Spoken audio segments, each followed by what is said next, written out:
Hello mga kabayans, what's up? This is Mr. Rio once again. So sa last video ko mga idol, pinakita ko po sa inyo ang rebuttal ko kay Bangag. Wala eh, banas na talaga ako kay Bangag. Pucha, may gana pa talaga siyang magsalita eh, no? Kahit na wala naman ang kakwenta-kwenta ang ginagawa niya sa gobyerno eh, no? Kaya nga nakakagigil talaga eh. Anyway, happy Bonifacio Day sa ating lahat mga idols. So guys, di ko na po ito pahabain mga idol. Kaya naman po, babanggitin ko na naman po muli sa inyo na I'm not just a vlogger. Kasi po, ako po ang vlogger na gusto ko po solusyonan ang scam survey mind conditioning problem natin sa ating bansa. At magagawa naman po natin ito kung lahat po tayo ay magkakaisa. Kaya naman po iniimbitahan ko po ang lahat na sumali sa FB group ko po na Pulso ng Masang Pilipino. Non-partisan po ang magiging resulta ng group na to.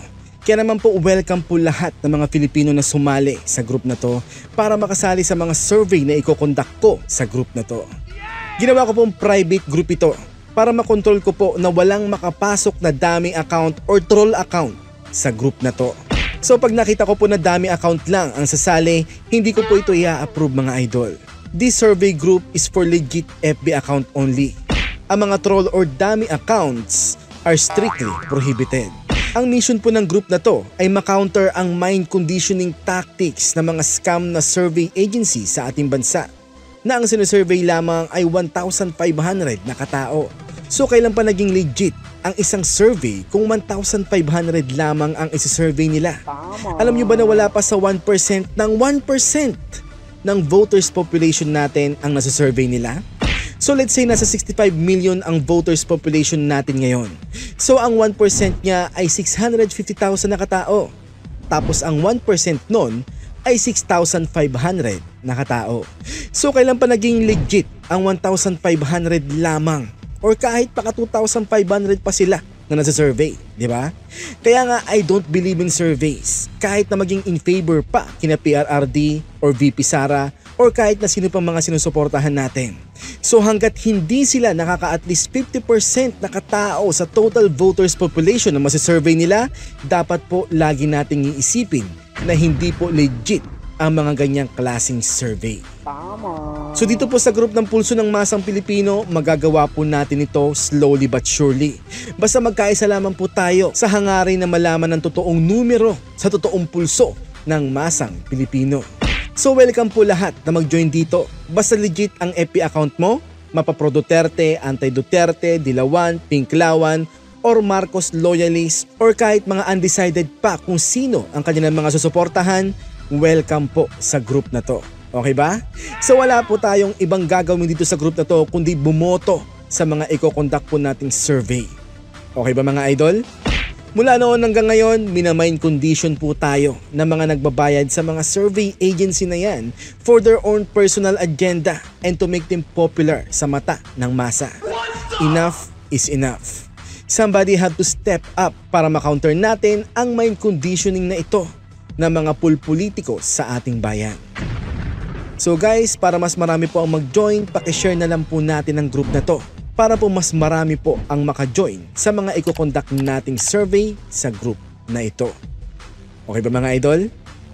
So ano pang hinihintay nyo? Join na!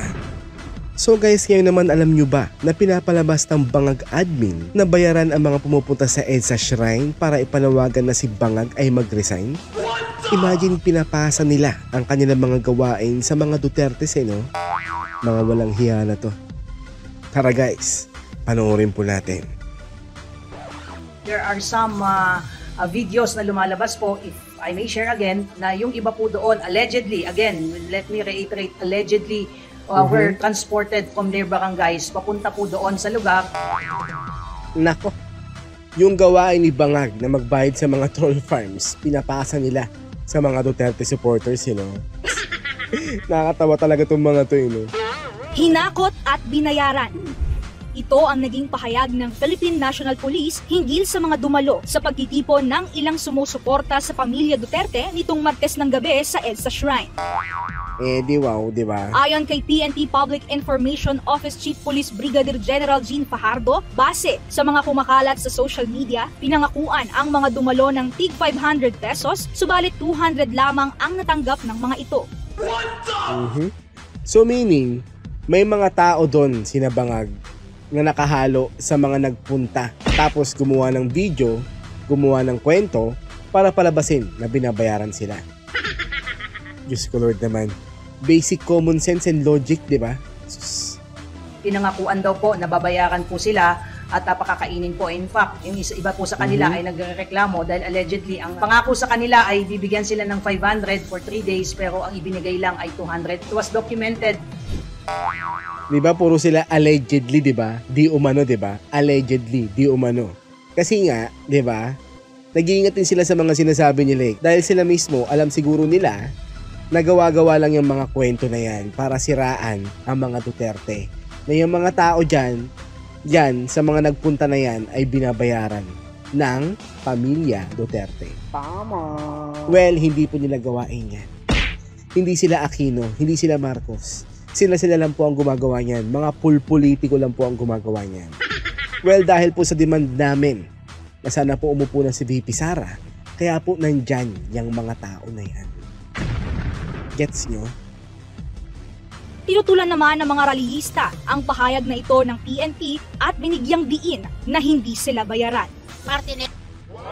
Alalahanin nila na bangag admin at panot admin lamang ang gumagawa ng mga ganyang galawan. Tama. Okay? Kaya booking na kayo. Huwag nyo nang ipasa sa mga Duterte ang mga kalokohan nyo. Ng black propaganda. Hindi naman talaga may aalis eh. There's always a black propaganda for the Duterte side. Yep, tama. There will always be a black propaganda against Duterte's side. Diba? Siyempre, ang sasabihin ng kabila is bayaran. Na ang totoo, gawain lang naman talaga nila yan. So, hindi po yun. Walang katotohanan sa balita. Mga black propaganda lang po yun. Tama. Correct ka dyan, madam. So, yun po yung masasabi ko sa mga naninira. Ako nga, sa totoo lang, ever since 2016 and up to now, sarili kong pera ang pinamamasahe ko. Wow, grabe ang panata ni madam. You deserve my snappy salute. Saludo sa'yo, madam. The best ka. Walang nagbabayad sa amin. This is a voluntarism lang talaga. Tama. Yes, correct. Just like what I did since 2015. Even before election pa until now, pure voluntarism lang po talaga ang suporta ko kay PRRD and VP Sara. Wala pong nag-joke na punta ka doon, ito yung pamasahe mo. Wala pong ganun. Ayon pa sa Nice. grupo, kusang loob silang nagtungo sa EDSA Shrine at hindi sila aalis sa lugar hanggat hindi bumababa sa pwesto si Pangulong Ferdinand Marcos Jr. Nice. At hindi rin po ako titigil na ipanawagan na mag-resign na yan si Bangag hanggat hindi yan bumababa sa pwesto. Pinipeste niya ang bansa, no? Dapat ang talagang bumaba na siya kasi hindi na siya nakakabuti sa bansa, sa totoo lang. Tama. Talagang hanggat andyan si Bongbong Marcos, hindi po kami titigil. Talagang Nice, wow. Shoutout sa iyo, Madam Zaira. Mabuhay po kayo. At ng mga kasama mo dyan. dito lang po kami. Kasi itong laban na to, hindi po ito Marcos Duterte. Laban ito ng bawat Pilipino. Yun! Good call, Madam Zaira. Hanga po ako sa panatay nyo at ng mga kasama mo. Mabuhay po kayong lahat dyan, Madam. At mag-iingat po kayo. Okay? Samantala, kinumpirma naman ni Police Brigadier General Jean Fajardo na mahigpit ang pagbabantay ng PNP sa pagtitipon dito sa EDSA Shrine. Subalit ipinapaubaya na aniya sa pamunuan ng NCRPO kung magtataas sila ng alerto. Well, there's no reason for them para magtaas ng alerto unless na lang iutos siya ni Bangag na Commander-in-Chief ng Malacanang para i-disperse sa mga tao. Tama. So, good job po sa mga ka-DDS natin dyan na hindi umaalis sa EDSA Shrine para ipanawagan na bumaba na si Bangag sa pwesto. And nice try sa Bangag admin sa paggawa niya ng kwento na binabayaran ng mga pumupunta dyan sa gathering na yan na nagpapakita ng suporta kina VP Sara at sa dating Pangulo. Wala na halos naniniwala sa Bangag administrasyon na to, kundi ang mga troll farms na lang nila. Kaya di kami nababahala na mauuto nyo pa ang mga Pilipino sa mga gimmick at mga style nyong bulok. Diba guys? So ngayon naman mga idol, ito po ang latest. Dahil pinapag-resign po ng AFP chief ang mga aktibong sundalo na gusto raw ipahayag ang kanilang mga political opinion. Tara guys, watch this. Pinag-resign ngayon ni Armed Forces of the Philippines Chief of Staff General Romeo Browner Jr. ang mga active na sundalo na nais ipahayag ang kanilang mga politikal na opinyon. Wow! Ang galing naman ng AFP Chief of Staff ngayon, no? Pinagre-resign mo ang may kanya-kanyang political opinion, boss? Bakit? Sino ka para pag-resignin sila? Porque selected AFP Chief ka? Hawak mo na ba dapat ang opinion at pag-iisip ng mga tao sa AFP, boss? Baka maubusan kayo ng tao sa AFP sa pinapagawa mo, boss, ha? Paalala lang. Dahil hindi aniya sila manghihimasok sa politika. The fact na pinagre-resign mo sila, meaning you are into politics. And that is the political side of your boss na si Bangag. Tama. Diba? Sinasabi mo, boss. Samantala, hindi tatanggapin ni VP Sara ang dagdag na security escorts. Oo, baka mamaya yan pa ang tumira kay VP Sara eh. Diba? Narito ang balita ni Almar Forzuelo. Nabulabog ang Pilipinas mula nang magsalita si Vice President Sara Duterte laban sa Administrasyong Marcos. Matapos magbitaw ng mga maanghang na salita ang pangalawang Pangulo, ay umani ito ng samot-saring reaksyon mula sa netizens.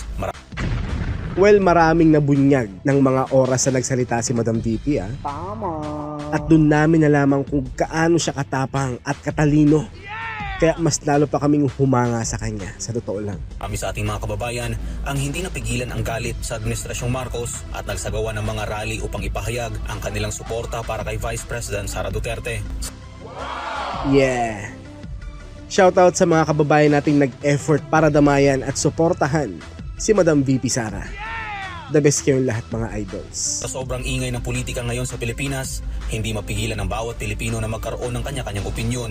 Tama. Oo, at yung mga taong nominated na sa Philippine politics, alam namin kung saan kami papanig at kung sino ang papanigan namin.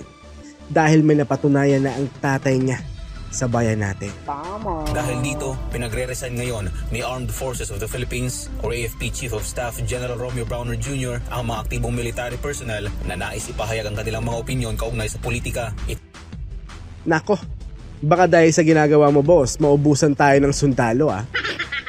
Baka mawalan kayo ng kakampingan, boss, sa pamamalakad ng taong nag-appoint sa'yo na si Bangag. Tama. Kaya you better play smart, boss. Gaya ng ginawa ni Hunasan, Enrile at Ramos noon. Think about it, boss. Okay? May chance ka pa na baguhin ang kapalaran mo in the future. Better choose your side wisely. Ito ang sinabi ni Browner sa katatapos lang na AFP Leadership Summit 2024 na ginanap sa Camp Aguinaldo na dinaluhan ng mga senior leaders, commanders at key personnel mula sa buong AFP. Paliwanag ng general, nire-respeto nila ang opinyon ng bawat isa, ngunit Wow, nire-respeto talaga pero pinagre-resign mo sila. Ang galing. Nasaan ang logic dun, boss? AFP chief ka pa naman pero para ka rin Bangag mag-isip, no? Pucha, ganun talaga siguro lahat ng mga inappoint ni Bangag no? Nagmana sa kanya, no? habang suot-suot ng mga sundalo ang kanilang mga uniforme ay kailangan umano nilang sumunod sa saligang batas at protektahan daw ang bansa. Anya, kung nais ng mga sundalo na ipahayag ang kanilang mga opinyon patungkol sa politika ay marapat umanong mag-resign muna, tanggalin ang uniforme at malaya na itong gawin ang nais nila. Again, baka maubusan kayo ng tao niyan sa AFP, boss. Ha? Careful what you suggest, boss. Baka dumating ang araw, paggising mo, ikaw na lang pala miyembro ng AFP. Kaugnay naman ang sinabi ni dating Pangulong Rodrigo Duterte, binigyan din ni Browner na hindi nila trabaho ang makialam sa politika. Of course you're gonna say that. Kasi pinoprotektahan mo ang amo mong si Bangag eh, di ba? Pero malinaw yung ginagawa mo, boss, na nakikialam ka. Pinagre-resign mo yung mga aktibong members ng AFP na papanig kina PRRD, di ba? Tama. So anong sinasabi mo na hindi kayo nakikialam? Eh ni ikaw nga mismo pinoprotektahan mo ang bangag mong amo, di ba? Kaya mo sinasabi ang mga yan.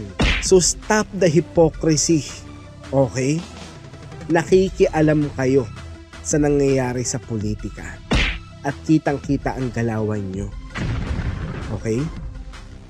Samantala, nilinaw naman ng opisyal ng AFP na hindi siya magte-take over o mamumuno sa Vice Presidential Security and Protection Group or VPSPG ng ikalawang Pangulo. Pero papalitan umano ng bagong set ng personnel mula sa AFP at PNP ang kasalukuyang security escorts ni VP Sara. Ngunit No thanks, boss. Don't even bother to do it. Sina VP Sara na ang bahala sa kanyang security. Wala eh. Contaminated kayong lahat ng bangag admin eh. Mahirap na. Wala kaming tiwala sa inyo. hindi pa sinabi ni Browner kung ilan ang kanilang papalitan.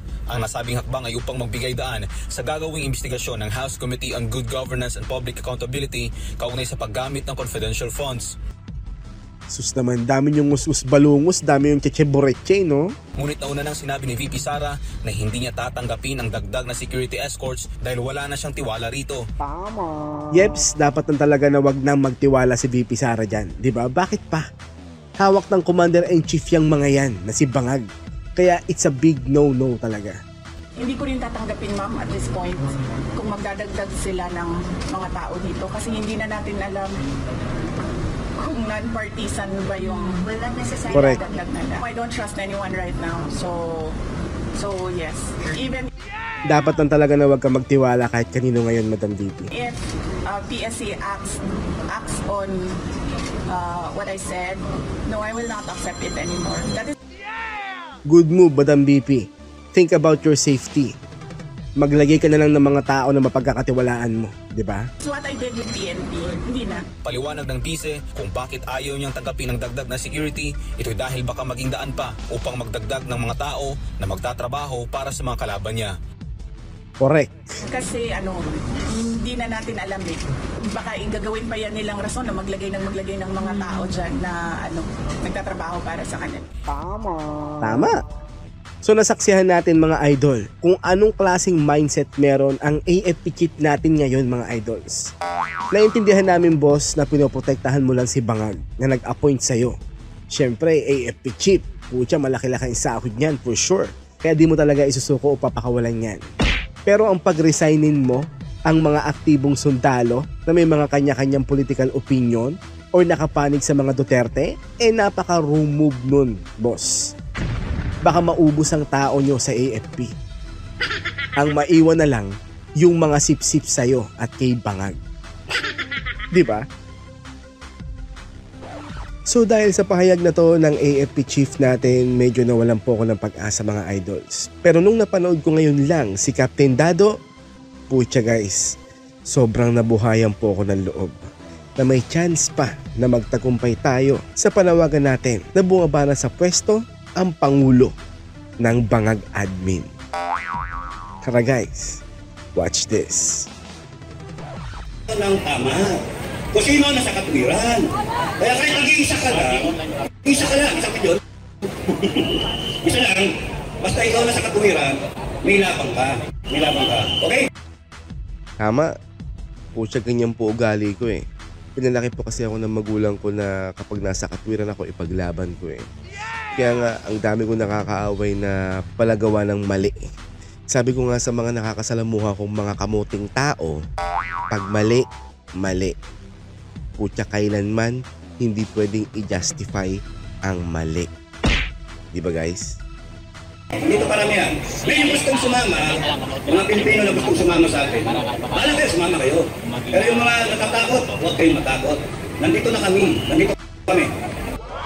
Nice. Siya nga pala si Captain Clemente alias Dado Enrique. Siya po ay isang retired army captain ayon dito sa post ng hater niya. Na ang issue sa kanya ay ang pinagkakakitaan niya daw ang destabilisasyon sa mga Marcoses. Imagine, parang gulang no? Yun lang ang issue sa kanya. Aba natural, YouTube yun. Mamomonetize talaga yun. Pucha, yun na ang issue sa kanya. Nakakatawa lang no? Okay, wait lang kayo. Para makilala nyo ako. Kasi isa lang kayo, mapaka-mapa. Okay lang. Okay lang boss. Pakikinggan namin yung kwento mo. Gusto ko yan. Kaya! Hanggang bukas sa umaga! Hanggang bukas ng umaga, go. Okay. So, sabi ko nga, 16 na taon ako sa servisyo. 16 na taon. Class of 1983 ng PNA. mga sikat-sikat na mga klasiko. General ano, pinakasikat ngayon. Musta na, mista? Musta na. Siya yung, ano ba si ano? Hindi naman spiritual advisor. National Security Advisor, si Ted Anyo. Tsaka may apat akong istama, kasama si Ted Anyo, na naging chief of staff. Noong 1983, pinatay si Ninoy. Nagre-ranger kami, may nabutan kami. Si Ninoy. Sabi nga namin, si Benigno Aquino, ay pagka namatayan, wala. Tuloy-tuloy na yan si Marcos. Kaya, pagka pinatay niyo si Inday Sara, magtuloy-tuloy yan. Di ba? Pagka niyo si Duterte, magtuloy-tuloy yan. Kaya huwag nyo na ulitin. Mali ang recipe. Tama. Pucha, wag na po nilang tangkain kasi siguradong deja vu ang kalalabasan niyan sa panig ni Bangag sigurado. Kaya umayos siya dahil baka maging nostalgic ang moment kapag umatake ang taong bayan sa Malacanang. Tama. At baka this time hindi sila makaalis. Diba guys? Huwag nyo nang ulitin yung nakaraan. Uulit eh. Uulit. Respetuhin nyo yung history natin. So, correct. Kung pinatay si Ninoy, hindi nagtagal. Nag-people power na. Dalawang taon, 83, 84, 85, tapos 86. 1985, nasa na ako sa Cagayan Valley. 1985. Galing ako ng Davao Norte. Kung ako nakatikim ng Binyag, baptism of fire. Tapos, makikita nyo naman sa ano ko eh, sa ano, pangalan ng channel ko? Pinoy Survivor. Pinoy Survivor, nag-vlog ko eh, no? Pinoy Survivor! Okay, tapos na binata kami ni Colonel Onasan sa Cagayan Valley. Colonel Onasan, tinatanong namin. Tinatanong yung mga official. Uy, baka nandiyan si Sir Greg. May kuti ka ba? Meron daw, sabi ng mga kasama. Uy, yun ay pumutok na February 86. November pa lang, nag-uusap-usap ng mga official. Buti ngayon wala nag-uusap-usap, ano? Malamang meron yan boss. Remember PNP chief at AFP chief? Parehas tuta ni Bangag.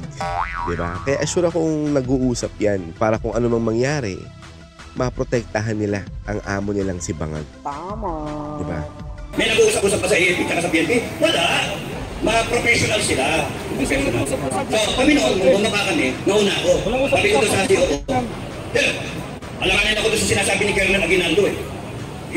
Magpapatrolya kami, tapos papapa kami ng bundok, tapos noon, isasakay namin yung mga baril namin sa bus. Tapos kami, bababa na kami. Yung mga gamit namin, susunod. Eh sabi ko, hindi pwede yun, sir. Nakapirma ko lahat ko eh. So, pinaka-the-best, mauna ako.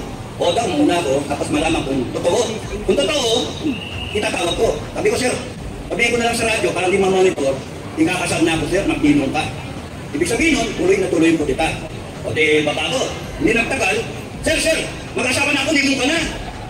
May umiiyak na, meron na nahuli ko sa Malacanang. Si Dick Morales, Captain Dick Morales, at saka si Major Brillantes. Para naman natin, namamista ako, ika ako si Colonel Major Brillantes, gusto sa Ranger. Gusto namin kapos. Tapos nun, umutok na, sinaunasan, nag-withdraw, Sam Aguinaldo. Si General Ramos, saling pusa. Imagine no, si Boy Tabaco no, saling pusa lang pala. Pinay ni Onasan yung pirma ni Marcos Sr. at pinakitang ganyan kay Ramos. O kita mo, papahuli ka? Ayaw kasi sumali ni Ramos. Ngayon, sumali si Ramos. Ayun, naging hero, naging presidente. Pucha, kung sino po yung saling pusa, no? Siya po yung naging hero at presidente, no? Eh di cute. Okay? Ito totoo kwento. O di, fast forward na, February Revolution. Lumabas ang military. Nandun si Ramos, nandun si Enrile, nandun si Onasan, nandun yung Ram. Kaptindado. Wala naman ngayon yun. Walang Onasan, walang Ramos, walang Enrile. Nagtatayo para sa inyo. Wala. Nandiyan ang NTF. Nandiyan kami para sa inyo. Yun! Wag na lang. Wag na lang. So, kaya kami tumatayo kasi may mali. Sobrang mali. Yung Filipino Guerrilla Forces, nandyan para protektahan ang Pilipinong pamilya. Yun yung rason. Kasi nakita namin, nag-usap kami ni Commander Bogay, ni General Metran, dinala niya sa amin eh. Na pangit, yung wala talaga eh, hindi mo maasahan, wala.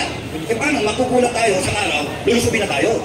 Mas maganda tayo. Hindi kami papaya, masupirin tayo. Kaya nandiyan yung Filipino Guerrilla Forces. To defend the family, to defend the barangay, and to defend the country, and in so doing, yung armed forces, we will help them, at saka yung PNP. Yun. Yun no, nako, sila ngayon ang magiging sandata natin ng season 3 ng People Power na to mga idol. Sila yung tatayo na Ramos, Enrile at Honasan natin ngayon. Mangyayari na. Then, pagkatapos nun, handa lang, prepare lang. Okay? Kaya matapos, ano ba yung sunod? Meron ko sasabihin, bago nyo kami disperse. Okay? So, kwento muna ako, kwento. Bear with me. Tapos nun, yung balik ako doon sa EDSA. Pagkagaling ng EDSA, nasundan yung Cory Aquino ng Panlikulita. Kasi Queen, Black Saturday, nandun ako, nakikita ko. Yung iba sa inyo, wala. Yung iba nga, sila Commander Bukay, sila General Simoy, yung mga iba dito, nakita nila. Nandun kami. Yung iba nag-participate. 1989, pinakamadugo. Ito pinakamadugo. Alam niyo lahat yun. Buti pa. Pumunta yung dalawa kong kaklase sa akin. Sabay, Iging ang kilala sa akin.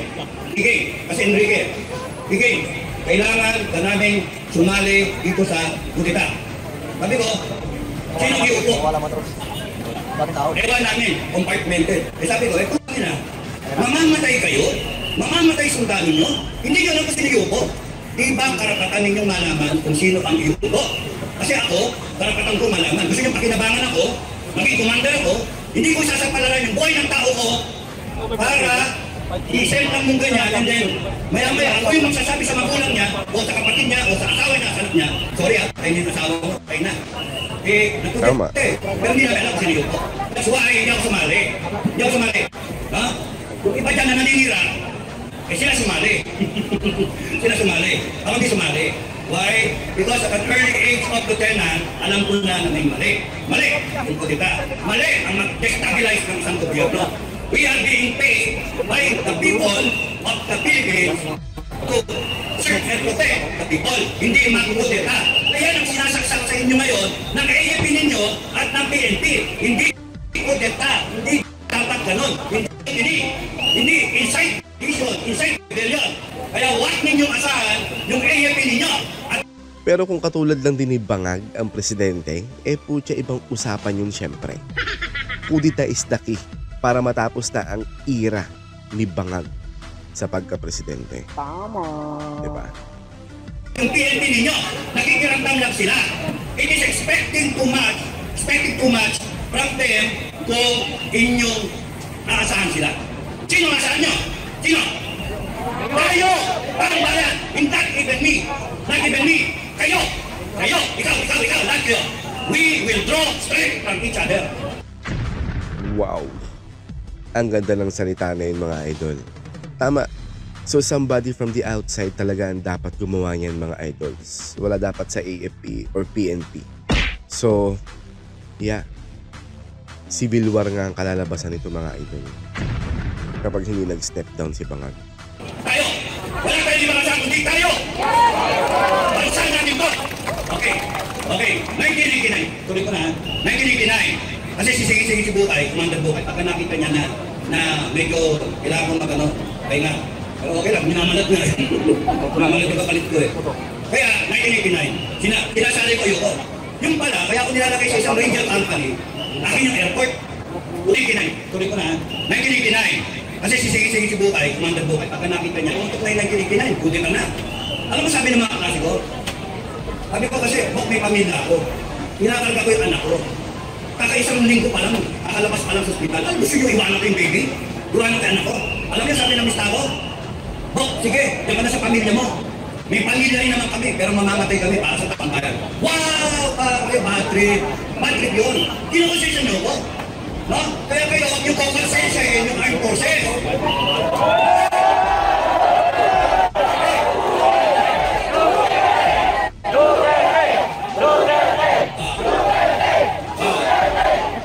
Ang sarap naman pakinggan nun, no? Grabe. Very nostalgic yung moment na yun, no? Yung Duterte. Pucha, brings back memory talaga eh. Ano yung tumatakbo pa lang si PRRD noon, no? Pucha, yung naririnig mo. Yung ramdam mo na may pag-asa talaga ang bahay na magbago. Pucha. Grabe.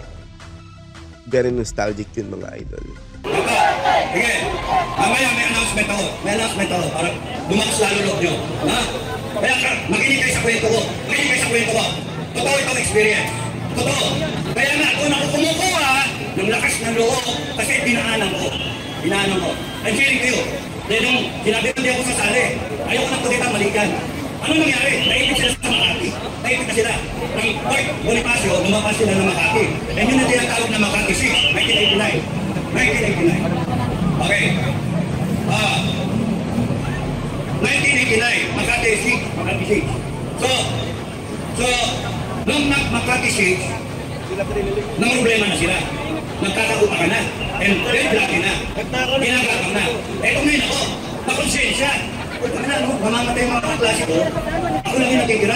Ako yung nakakaya. Sige, sasama ako. Re-rescue ko yung mga ka-ranger ko. Bakit? Gusto ko matilitin nyo to. Ang mga musang, hindi iniiwanan ang kapwa musang.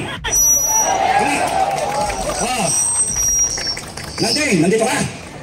Nanding! Saan ka? Nanding! Yung musang na yan, matapang yan. Matapang yung musang na yan. Class 45. Matagal ko kasama ko sa Davao. Kasama ko sa Davao. At hanggang sa nagsesecurity ko, magkasama. Tinanong ko siya kung gusto niyang i-secure si Vice President. Ayap siya at yung ibang kasama. Ayap siya. Okay? So meron, kung may magsesecure kay Vice President, kilala ko to, sasamahan ako to secure Vice President. Wow, that's good. Damn. Yung mga ka-FGF natin, all over the country, 7 milyon yan. 7 milyon yan. Puta, grabe. Mukhang matutuloy na talaga ang season 3 ng People Power, mga idols. Iba na to. Sigurado na to. Wala nang urungan to. Okay. Tuloy ko sa kwento ko. baka i-disperse tayo. Wala kailangan matapos ako eh. Dahil sabi ko, susundutin ko. Nag-aareglo ako ngayon ng rescue. Magre-rescue ako sa mga ka-ranger ko. 14 lang kami. Umanap ako ngayon ng mga ranger, si Tubinay, si Arat, ano pa sila yun? Basta mga ka-ranger ko. Si Doktor, yan, mga legend, ano? Si Paet, no? Si Joe Paet. Mga instructor namin at mga legend yan sa ranger. Imagine guys, no? Mararamdaman mo talagang legit yung kwento eh. Kasi binabangkit niya pa yung mga pangalan ng mga taong involved, no?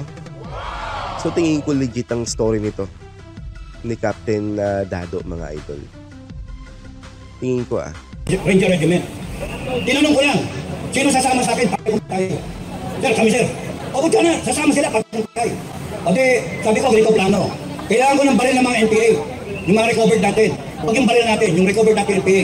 Tapos doon, kunin natin, dali natin doon, mag-volume of fire tayo doon sa mga PNP na lumalapit. At upakan natin, then tapo natin yung mga baril. Okay. Nice plan, nice plan. O di, nakaplano na. Ngayon, nung lalabas na kami, sabi sa akin ni Sergeant Paet, sir, may problema. Ano yung problema? Yung susi ng armory, ayaw ibigay ni Colonel Dunda Matabalaw. Magandang gabi, sir. Magandang gabi. May sabi ko, sir, bakit tayo may bigay susi? Kailangan ko isusi. Sabi niya, hindi pwede, saan niyo gagamitin yung susi? Kukunin yung baril, hindi pwede, lalabas yung baril. Sir, makamay yung mga sundalo mo dyan sa Makati. Mga dailan ng medalya mo, tapos iwanan mo. Hindi dapat natin iwanan yung mga sundalo dyan sa Makati. So, ano nangyari? Ang nangyari, away-away kami, bigla may tumapik sa likod kong ganyan. Si Captain Boy G. Pangilinan, class 79 PMA. Yung naging Bureau of, katapang na yun, Bilibid. So, siya lumapit, edikam siya ni General Enrile. 1 star pa lang siya. General Enrile, commandant namin sa PMA. Kasabihin sa akin ni Captain Pangilinan, bakit ang init ang ulo mo? Maga-maga. Sir, ang daming general sa bansa natin na walang media na tumayo. Ang daming general sa bansa natin pero walang gustong tumayo. Okay.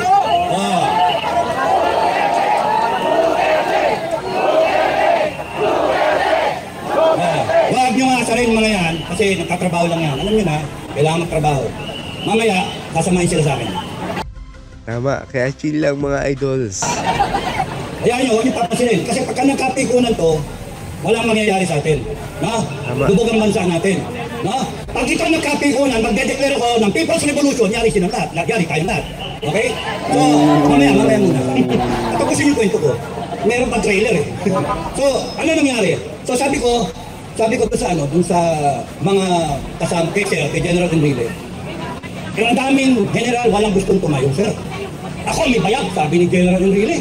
Sir, mamamatay ka doon, papatayin ka doon. Hindi, kasama kita. Sabi, ako sir? Oo, kasama kita. Nag-volunteer ka na. Ay, hindi sir. Ayoko mag-volunteer. Paano ako makapili? Sasamahan kita? Hindi, government negotiator ka. Tawag ka agad siya, Colonel Abadia. Plus 6:62 p.m. May stat niya, nasa J3 ng headquarters. Ang chief of staff noon, si De Villa ba? De Villa, Defense Secretary, si Ramos. Sabi niya, Misa, may bagong development dito. May nagpadala ng message sa akin, si Charlie Boy Bakuna. Sino yun? Galvez. Plus 85, nandoon sa Makati, nagpadala ng messenger na, sir, tulungan niyo kami dito. Yun si Boy Bakuna. Kung namatay siya doon, wala nang Boy Bakuna. Wala na. Wala nang chief of staff na Boy Bakuna. No? Pero at that time, he was a lieutenant. A second lieutenant. Okay? Kami, first lieutenant. Okay, so, sabi ko, sige sir. Gusto nila, magsuot ako ng itim ng Ranger. Bakit sir? Sabi ni Colonel Urgelio, G2PA Intelligence. Suot kayo ng ang kasama namin, 6. Kaya yung mga naninira sa akin, mga p***na nyo, wala kayo doon. Wala kayo doon. Nandun ako. Sinagip po ang Pilipinas ng Civil War. Na iyon ang ginagawa namin ngayon. Sinasakit namin. Diba? Noon sabi ko, sir, 6 tayo. Sino? General Enrile. Captain Pangilinan, Edicamp niya, class 79. Colonel Adan, Lieutenant Colonel Adan, CMO Battalion. Captain Ang, Intelligence, G2PA. Mista ako, si Lieutenant Dudong Taone, yung youngest namin sa klase. At ako, dito, Lieutenant Amukyo Enrique. Mo guys, no? Grabe, no? Legit yung story kasi pinangalanan niya pa lahat ng mga taong involved. Pucha, legit to. Tingin ko legit talaga. Okay, pasok kami. Pinagsusot ako ng itim ng Ranger. Bakit sir? Para daw alam na Ranger kami. Papasok. Kaya hindi na kailangan sir. Mukha ko ID. Kilala ko mga tao na yan. I trained half of the soldiers there in Makati. Nakasama ko sa Mindanao, yung iba nakasama ko sa Cagayan Valley. At yung 400 dyan, tinuruan ko. Okay? Mga asintado, kaya asintado yun. Binabaril ko sila, tatamaan ko sila kung saan. Ito yung bulaklak, tatak ko sila. Dapa! Sasabihin ko ganyan. Nakasniper ako. Dapa! Pagda pang ganyan. Nakapikit siya. Tumigil ka! Anong tignan kung nakikita nyo? Bulaklak sir! Bang! Wala mo sir, wala nang bulaklak. Kaya matitapang yan, mga yan. Sanay na sanay. Lutong-luto. Ngayon, bakit pagdating namin doon, nag-wave ng white flag si Captain Pangilinan. Tapos sabi ko, tigil, kapyan, dalawang sasakyan. Baba ako. Sinanage kami ng password. Ano yung password? Ginagailan, may tandem ka. Pag sinabi, Nara, sagot ka, mahugani. Kung ano depende sa password na pinag-usapan ng mga sundalo. So sinanage ako. Sabi sa akin, sir, Papa Whiskey. Hoy, ugaw sir. Papa Whiskey, password. Papa Whiskey, Nara. Alam niya, sagot ka. Hindi ko alam eh. Sabi ko, gato. Gato. Di mo kilala? Tapos sininagan ako ng flashlight, ng spotlight. Ay sir, ikaw pala yun, sir. Oo, nasisilaw ako. Tanggalin mo. Tapos nun, pasok na. Nandiyan ba si Captain Lieutenant Kapuyan? Imista ako. Yung naging NCIP. Pagkatapos nun, pasok na kami, negotiation. Ayaw pumayag ng Ranger. May posisyon kasi. And then, nagpalitan ng mga opisyal, nakita ni General Enrile kung ano yung problema. So, eventually pumayag. Baba na, nagkaroon ng negotiation. Number 1, walang ikukulong. Si Colonel Galvez lang, plus 71, at the most senior. Walang ikulong. Walang ididisband na Ranger Regiment. Walang ididisband. No? Lahat ng benefits ng namatay, nasugatan, ibibigay. Walang itatapon sa Mindanao. Yun yung mga negotiation. Tapos babalik sa barracks. Ako nag-invento ng term, go back to barracks. Go back to barracks. Okay, nagkaayos na. Pagkatapos nun, bumaba na the next day. Masaya na. Magbabalik ka na. Nasa green, sa Rustan, sa harapan, sa parking lot. Biglang, sinabi ni Lieutenant Colonel Adan, tanggalin yung magazine, yung bala ng mga Armalite, tanggalin yung bala ng mga Ranger. Tinanggal nila. Tapos, unload yung bala na nakakasa. Unload. Tapos, nagdabogan ng mga tao. Nagdabogan! Binahampas niya yung baril na ganyan. At sabi ng mga Master Sergeant, kung yung mga opisyal natin susurrender na, kami na lang ang magtutuloy itong pera nato, labanan nato. Sabi ng mga sargento, walang nagawa si General Enrile, walang nagawa si Colonel Adan, Captain Lim, si Captain Pangilinan, lahat sila. Ako nakita ko delikato, puputok yon. Kasi mahirap magpatakbo ng isang unit na walang opisyal. Walang opisyal. Kaya kinuha ko yung mic, nakakalita si General Enrile na ganyan. Sir, mahirap sir. Yung pera, kinuha ko. Tapos, makinig! Sino dito ang nakakakilala sa akin? Taas sa kamay. Taas sa kamay. Kaya nga, kilala niyo ako. Yung sino nakakilala, taas sa kamay. Tapos noon, sabi ko, kilala niyo ako, iba nakasama ko, iba tinrinig ko. Kilala niyo ako, hindi ko kayo iwanan. Kaya gusto ko, ikabit ninyo ang magasin ninyo. Lock and load. Nagkasaan na. Tuwan-tuwa ang mga tao. Yay! Ganun sila, yay! Tapos sabi sa akin ni General Rile, lumapit. Iging, alam mo ba yung ginagawa mo? O sir. O sir, alam ko. Delikado yun ha. Nag-negotiate na tayo. Ayaw mo bumalik eh. Ayaw mo bumalik sa barracks eh. Kasi wala nang opisyal. Sumurrender yung mga opisyal. Sabi ko, ako bala sir, alam kong ginagawa ko. Ang ranger kasi, parang aso yan. At saka mo yung puwek, yung buntot, kahit maalaga ka, kakagating ka. Kaya yung ranger, pagka yan, tinagat mo, agaya yung ginagawa nyo ngayon, puta na kakagating kayo. Kakagating kayo. Kaya, ayun na. Tapos, in-announce ko. Ang kalawa, kanan, tignan ninyo, safety yung mga baril. Ganito, ang unang putok nanggagaling doon sa gobyerno. Tandaan niyo yung sinasabi ko ngayon, ha? May relasyon. Ang unang putok nanggagaling sa gobyerno. Mga bata, merong isang batalyon dyan ng Marines sa Fort Spark. Ngayon, gusto ko mula dito sa Makati, maglalakad kayo, tactical 5 metro, ang distansya, the usual, left, right, mga baril. Ang unang putok galing sa kanila. Pag kami pumutok dyan, patayin nyo lahat. Sabi ko, patayin nyo lahat, pupakan nyo, at bumalik kayo dito sa Makati, ako ang magdadala sa inyo. Dahil sabi ng mga tao, yay. Kaya tuwan-tuwa yung mga tao. Tuwan-tuwa yung mga tao. Tapos nun, sabi ni General Enrile, ayan na, papasok na yung mga ranger, maglalabasan na, pupunta na ng barracks, pupunta ng Bonifacio. Sabi ni General Enrile dun sa mga opisyal, tawagan nyo ang mga sundalo dun sa Forbes Park, dun sa labas. Sabihin nyo, magtanggal sila ng magasin. Magtanggal sila ng magasin. Kaya, nung dumaan yung ranger doon, mga nagrebelding sundalo, sila yung may bala, yung baril. Sila. Pero yung mga sundalo ng Cory government, wala silang bala. Bakit ginawa yung desisyon na yun? Bakit ginawa? Para hindi magkasakitan, para matapos na. Kaya yun ang nangyari. Nakabalik, peaceful, tapos. Pero bakit ako umalis sa serbisyo? Binibigyan kami ng medalya, Distinguished Conduct Star. Hindi ko sinuot yun. Never kong tinanggap yung award. Lahat sila nagkaroon, ako lang hindi tumanggap. Oh, pucha, Cory Aquino yun eh.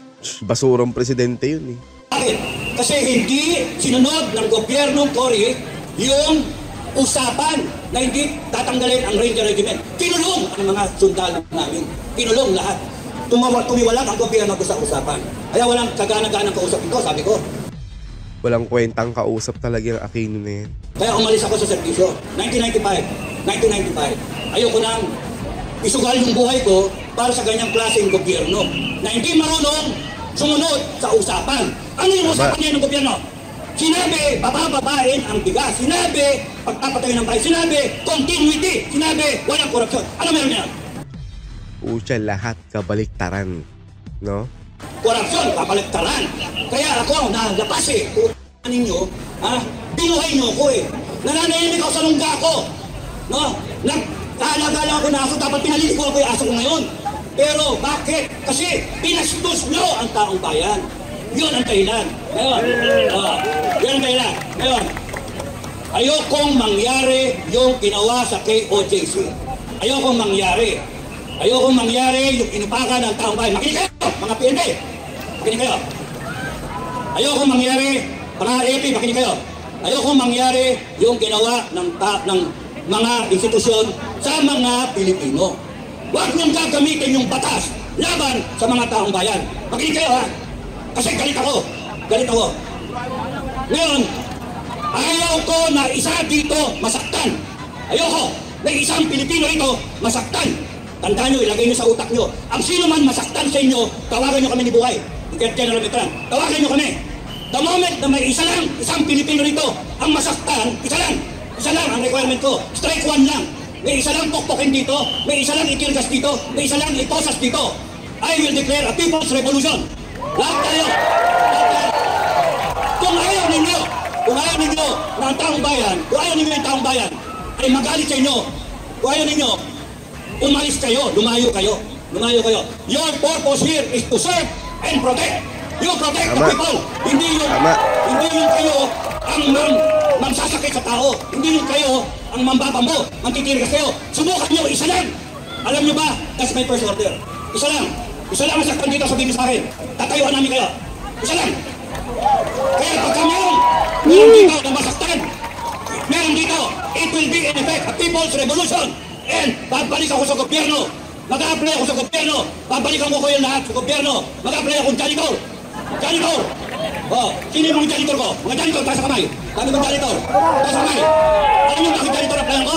Nilinisin ko ang angas ng gobyerno. Nilinisin ko ang bulok na sistema. Babalikan ko lahat. Kaya nga, ang isipin ninyo, kailangan ko ang sovereign will ninyo. Ibalik natin ang death penalty. Ibalik natin. Ibalik natin. Ang sino man kumalang sa inyo, kaaway natin. Kaaway natin. Huwag kayong papayag. Huwag kayong papayag. Grabe po, dyan nakakilabot. Wala na guys. Mukhang wala ng urungan ang season 3 ng People Power mga idol. Magaganap na to. Upakan tayo. Mag-project ako. Huwag kayong papayag na upakan kayo. Huwag na huwag. Bansaan nyo to. Bansaan nyo to. Hindi kayo alipin sa bansa ninyo. Hindi kayo kriminal sa bansa ninyo. Ngayon, pangalawa. 2-3 araw ko nang pinipigilan ang FGF sa Mindanao. Kating-kating na sila. Kaya sinabi ko sa kanila, kung mayroong masaktan dito, babakas ang buong Mindanao. Babakas sila. Totoo yan. Nakakita sila. At kung gusto ninyo ng civil war, magkakaroon tayo ng civil war. Utoy na ninyo, tatakutin nyo kami. Takoy na ninyo. Saan galing ang kapangyarihan? Saan? People of the Philippines. Sa taong-bayan. Saan? Sino nakaproban ng konstitusyon? Taong-bayan. Sino ang sumumpa sa konstitusyon? Presidente, taong-bayan. AFP, PNP, Presidente, Vice President, Senator, Congressman. Lahat kayo sumumpa na you will uphold the Constitution. Ano ginagawa nyo? Bakit nyo binababoy? Tama ba na ang mandate ninyo ay kumampi kayo sa... Tama ba na kumampi kayo sa magkanakaw, sa mga buhaya? Tama. Kaya kung ako at kami, hindi kami pwedeng janitor para linisin. Mag-apply kami sa slaughter. Alam niyo slaughter? Kumakatay ng baboy. Kumakatay ng baboy. Upaka namin na. Baboy na, binaboy tayo. Kaya, tandaan nyo mga kababayan, isa lang ang saktan sa inyo. Isa lang. Why? Because sa FGF, ang aming simulain at ang aming usapan, we protect each other. It is about time that the Filipino people protect each other. We protect them from tyrants, from magnanakaw, mga droga na yan, mga buhaya, at kung kayo, AFP at PNP, magpapagamit kayo sa mali na katwiran at gagamitin yung batas laban sa amin na kami naman ang gusto namin ipatupad yung batas na yan. E bakit nyo kami aawain? Isa lang ang pokpokan nyo sa amin, isa lang masaktan. Lahat kayo, lalabanan namin. Ngayon, tama pa, pagka nakasakay kayo sa sasakyan, na pagka-flat tire na, papaandarin pa yung sasakyan. Hindi. Isira yun. Tama ba? Na ipipilit paandarin yung sasakyan. O sino man yung driver na yan? Patatakbo yung sasakyan. Hindi. Anong gagawin? Normal. Ipapalit mo yung spare tire. Sino spare tire ngayon? Si Sarah. Okay? Pagkapalpak yung inyong gulong na umaandar tayo, hindi pwedeng ipilit natin at kakabog-kabog na gayon. Ang buntis nakukunan. Hindi pwede tayo makakaabot sa karoroonan natin kung ang ating gulong ay flat. Palit ang spare tire. Malulubak tayo. Ngayon, Madam Inday Sara, ang mga tao ayaw ng ganito. Ang mga tao, ang gusto ng taong bayan, tapusin natin to. Bukas, pagka araw ni Bonifacio, lumaban tayo, tumayo tayo. Pagka kayo pinukpok, mag-declare nga ako ng People's Revolution, bumalik kayo, may dala-dala kayong ikat, bolo, baril kung gusto ninyo. We will protect ourselves. We will protect ourselves. Kaya ang unang putok, tandaan niyo kwento ko, Makati, ang unang putok manggaling sa gobyerno, hindi ito sa mga nagre-rebelde. Yun yung kwento ko. And naayos ang sitwasyon noon. Lahat sila may bala, may baril. Pero naayos. Kasi yung gobyerno nag-isip, General Enrile, tanggalin yung baril, tanggalin yung magasin ng baril. Kaya kayo na matino sa gobyerno, nag-isip kayo, tanggalin ninyo yung bala ninyo. Tanggalin nyo yung isip ninyo na uutusan ninyo na sasaktan ng taong bayan. Kami mga Pilipino, tatayuan namin kayo. Ang saka, gusto kong i-announce na ang KBL under the leadership of Commander Aguila, Rodel Dupaya, a.k.a. Commander Aguila from Cagayan, yung organisasyon ng KBL ay kinusahan ng mga bagong leader sa Pilipinas mula Luzon, Visayas at Mindanao. They are 20 million. And sinabi sa akin, sabihin sa inyo, nadidinig mo ito, Governor. Nadidinig mo ito, Commander Aguila. Alam ni Marcos to, sinasabi nila na sila, they are, pinatras nila ang kanilang suporta kay Bongbong Marcos. Oh my God. Wala na guys, finish na. Kaya dapat talaga mag-isip-isip na talaga si Bangag, mga idol. Mag-isip-isip na talaga siya, sa totoo lang. Ang KBL, all 20 million, sabi ni Commander Aguila. So, suporta sila sa FGF, Filipino Guerrilla Forces. Suporta sila sa paninindigan namin. Kaya huwag kayong matatakot. Pag kami nangyari sa inyo, I declare a People's Revolution. Bumalik kayo dito, mag-armas kayo. Bumalik kayo, may kutsilyo, itak, bambo, tubo. Sino tinakot nyo? Takot ba kayo? Sinabihan ako, I think, wag daw ako mag-encourage. But anyway, sinabi ko na yung gusto ko sabihin. Okay? Mag-invite kayo ng mga kababayan. Mag-tipon-tipon dito para magdasal. Okay? Ang sinasabi ko is, kung merong mananakit sa inyo, sabihin nyo, no? Ang nangyayari kasi dito, takutan eh. Gusto ko ipakita ninyo na hindi kayo natatakot. Na nasa tama kayo. Gusto ko ipakita, galit kayo. Para sila mag-react. No? Okay. Kaya ang sa akin, ang pinakamaganda rito, ituloy niyo yung ginagawa ninyo, huwag kayong matakot, at kung gusto ng gobyerno masubukan ang taong bayan, ipakita ninyo ang strong result dito. So, mula dito, si Commander Bugay ang magsapunta. Maraming salamat sa inyo. Pucha, grabe yung aura ni Commander Dado, mga idol. Nakakataas ng moral at nakakalakas ng loob. Grabe. Wala akong masabi sa mga kaganapan ngayon, mga idols. Isa lang ang masasabi ko, napahanga ako ni Commander Dado, mga idols. Napahanga ako sa dedikasyon at katapangan at lakas ng loob ng taong to. Ang samahan nila ang magiging nating weapon para matuloy na ang Season 3 ng People Power na to, mga idol. So shout out sa may-ari ng video na to, kay Pans TV Official. Iniram ko yung video, idol ah.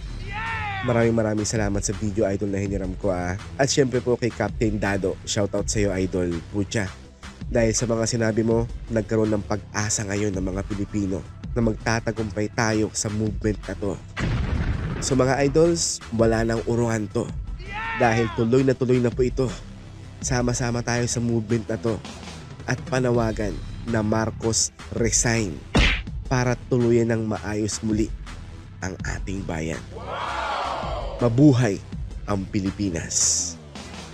So sobrang nabuhayan po ako ng loob at nabigyan po ako ng pag-asa na magtatagumpay tayo sa ating movement at panawagan na Marcos resign, mga idol. Pero alam nyo ba na para magmukhang bayani si Bangag, pinigilan niya daw ang pagpapa-impeach kay VP Sara? Tara guys, watch this.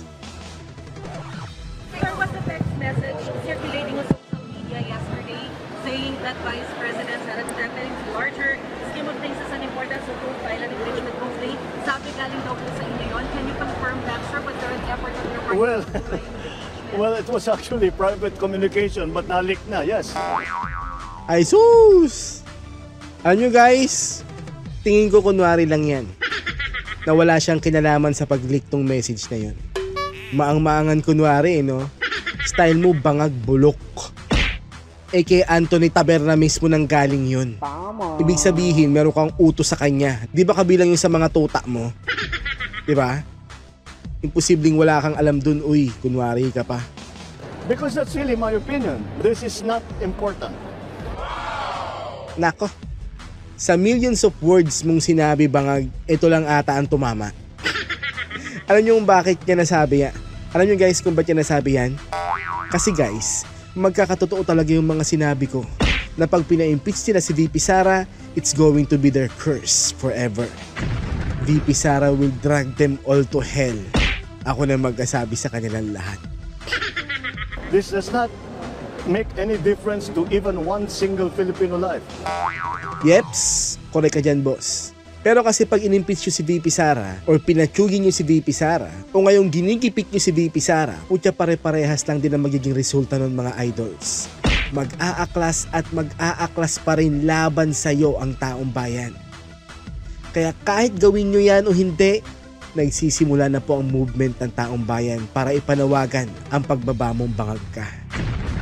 Kaya ang pagpipilian mo na lang ngayon is bumaba ka na lang sa pwesto para wala ng gulo.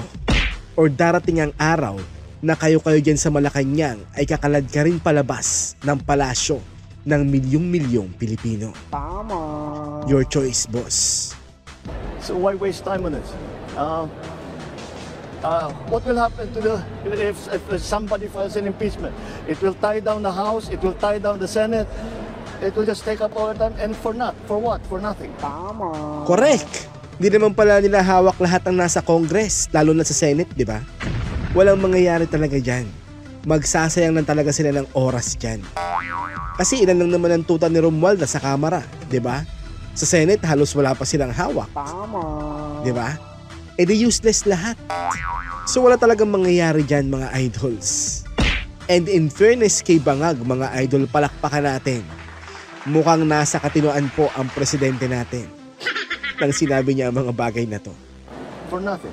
None of this will help improve a single Filipino life. Tama. Pero alam mo boss, mag-i-improve lahat sa ating bansa. Pati ang buhay ng mga Pilipino kung mawawala ka sa pwesto mo, boss. Promise yan. Itaga mo yan sa bato, boss.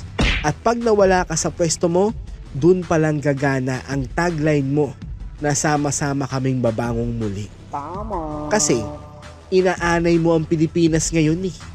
Diba? As far as I'm concerned, it's a storm in a teacup. Wow, mga metaphor ni Bangag, no? It's a storm in a teacup or it's a storm in a Atlantic-sized teacup, boss. You just can't admit it, no? Have you reached the point of no return, you and VP Sara? Never say never. Ay sus, panggap. Tingin nyo ba, makikipag-ayos pa sa mga basurang katulad yung si VP Sara? Sus ko po naman, asa pa kayo. Nagsisimula na ang movement ng taong bayan para magkaroon ng Season 3 ang People Power. Remember that.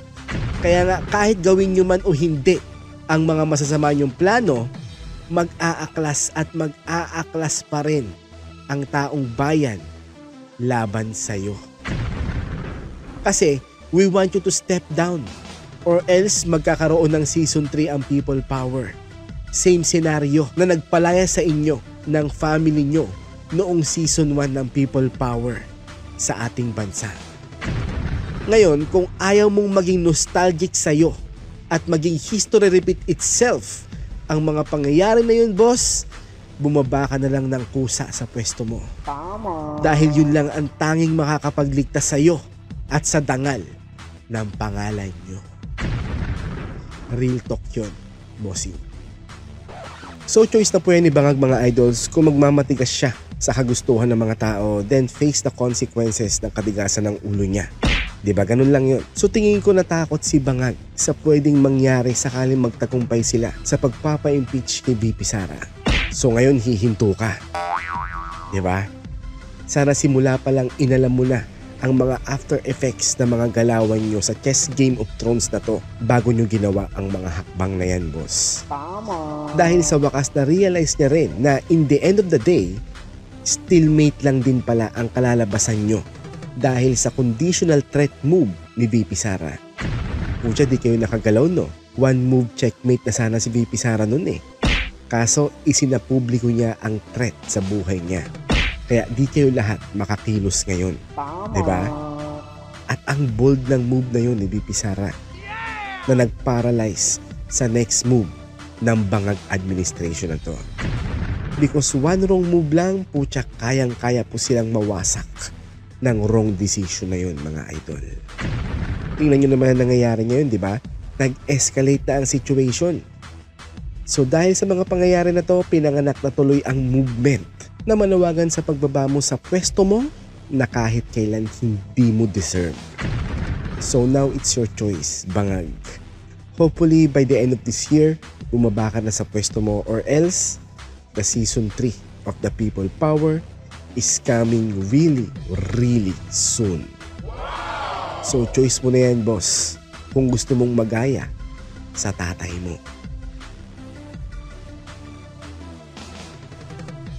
For more videos, i-follow nyo lang po ang Mr. Rio 2.0 sa FB at mag-subscribe sa Mr. Rio Official sa YT. Maraming salamat, mga kabayans.